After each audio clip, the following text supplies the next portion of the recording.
I'm going to recap everything that has occurred for Baylor men's basketball in terms of the NBA draft, whether they're staying or not. But obviously, Flagler has decided to stay in the NBA draft. He's not going to use his 6 years of eligibility. And this past year, 15.6 points per game, 2.4 rebounds per game, 4.6 assists per game, 1.1 blocks per game, 1.2 steals per game, 2 fouls per game, 1.7 turnovers per game. He shot 42.6% from the field on 394 attempts, 40% from 3 on 200 attempts, 79% from free throws on 105 attempts. So that's just the stats for him. And as for Jalen Bridges, he did withdraw from the NBA draft, but he is weighing his options besides returning to Baylor, like offers from several Australian NBL teams as part of the Next Stars program.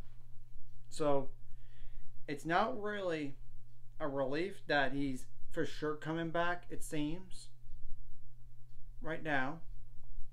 So we're going to just wait and see on him. And it's really up to him on whether or not if he wants to come back or not. And I would love to have him back. He would help this team next year. And I'm going to go over his stats from last year as well. He's a forward, 6'7", 225 pounds, 10.3 points per game, 5.6 rebounds per game, 1 assist per game, 1 block per game, 0.9 steals per game, 2.3 fouls per game, 1.1 turnovers per game. He shot 50.6% from the floor on 247 attempts, 32.4% from 3 on 111 attempts, which I think that's the number that he needs to improve the most. But I know after a certain point he had got his confidence back from 3-point shooting. I'm just saying that as point of reference to the numbers. 77.8% from the free throws on 81 attempts. So good free throw shooter. So he just needs to improve his 3-point shooting. We're going to have to wait and see on Jalen Bridges. And by the way, Flagler is a guard. And he's 6'3", 185 pounds. So now I will say Baylor does have options in the transfer portal. Don't sleep on them for that. They don't have an option or anything because, look, Ray J. Dennis from Toledo is an option to get at guard. He would be a he would be a 6'2", 180-pound guard. He was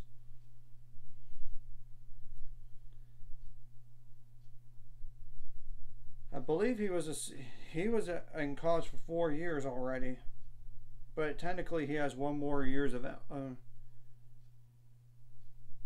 he played in a 2020-2021 season, which then he transferred out to Toledo the last 2 years after Boise State. So he does have another year left. He does. So that's just an FYI on him.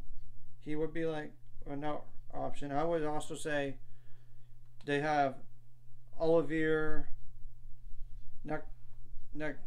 Nkamhoua as an option at forward. Namakahua or something like that. I apologize if I butchered that last name. That's why I spelled it out first.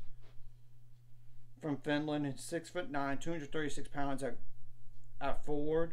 He has 1 year of eligibility left too, and I'm going to go over his stat. I don't need to go over his stats, but I'm going to just go ahead and go over. And same thing goes for RJ Dennis. Olivier averaged 10.8 points per game, 51.3% from the floor on 306 attempts, 33.3% on threes on 54 attempts, 69.9% from free throws on 83 attempts, 5 rebounds per game, 2 assists per game, 0.6 blocks per game, 0.4 steals per game, 2 fouls per game, 1.6 turnovers per game. RJ Dennis, 19.5 points per game, 5.8 assists per game, 4.3 rebounds per game, 0.2 blocks per game, 1.5 steals per game, 1.9 fouls per game, 1.9 turnovers per game, 48.4% from the floor on 547 attempts, 36.6% from three-point land on 145 attempts, 76.9% from the free throw line on 130 attempts. So I would say I know Illinois has been in discussions with Ray J. Dennis, but I think Baylor could potentially land him. We'll have to wait and see. And another guy to keep an eye on the most, and it's because he just withdrew from the NBA draft today. From the NBA draft is Grant Nelson from North Dakota State. He's 6'11", 235 pounds at forward. He's going to be a senior next year. He does have that up to 2 years of eligibility. But he averaged 17.9 points per game, 9.3 rebounds per game, 2.1 assists per game, 1.7 blocks per game, 0.8 steals per game, 2.7 fouls per game, which could be reduced a little bit. 2.6 turnovers per game. He did shoot 52.1% from the floor on 382 attempts, 26.9% on 3 on 93 attempts. Hopefully that gets back to above 30% like it was the prior 2 years. 72% from the free throw line on 157 attempts.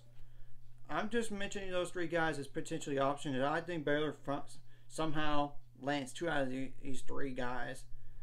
I mean, I would say so, and hopefully Jalen Bridges comes back. We have to still wait and see on him, on Jalen Bridges, but at least we know he's not going to be in the NBA. But just wait and see. This is just an update on those 2 guys, on their decisions, as well as a few names to keep an eye on here. I mean, so if you like this content, like and subscribe, and see you guys later. 5 subscribers, we're on the road to it. Let's go.